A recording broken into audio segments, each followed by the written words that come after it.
नमस्कार मित्रांनो, हिटलर म्हटलं की आजही आपल्या डोळ्यापुढे उभं राहतं दुसरे महायुद्ध.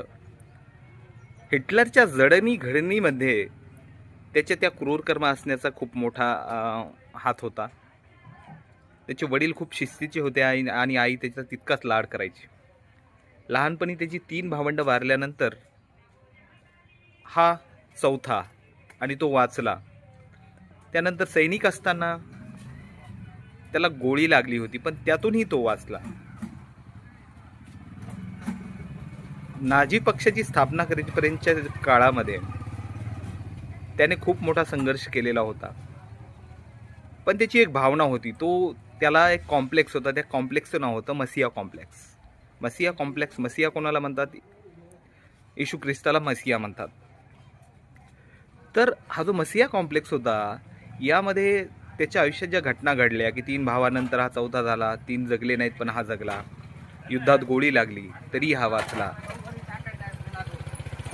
आणि मग त्याच्यासोबत अगदी छोट्या पहिल्या सभेला फक्त 8 माणसं होती त्याच्या, आणि त्याची तिथून पुढे झालेली प्रगती, या सगळ्यामुळे कुठेतरी त्याच्या बाबतीमध्ये असं झालं होतं की मी जे करेल त्याला दैवाची साथ आहे, देवाची साथ आहे. आणि त्यामुळे तो काय करू लागला, स्वतःला मसिहा समजत होता.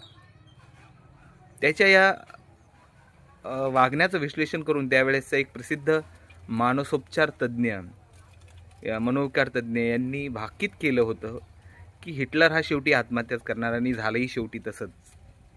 त्यामध्ये हिटलरच्या लहानपणीच्या घटनांचा आणि त्यातूनच उद्भवलेल्या या मसिया कॉम्प्लेक्सचा खूप मोठा हात होता.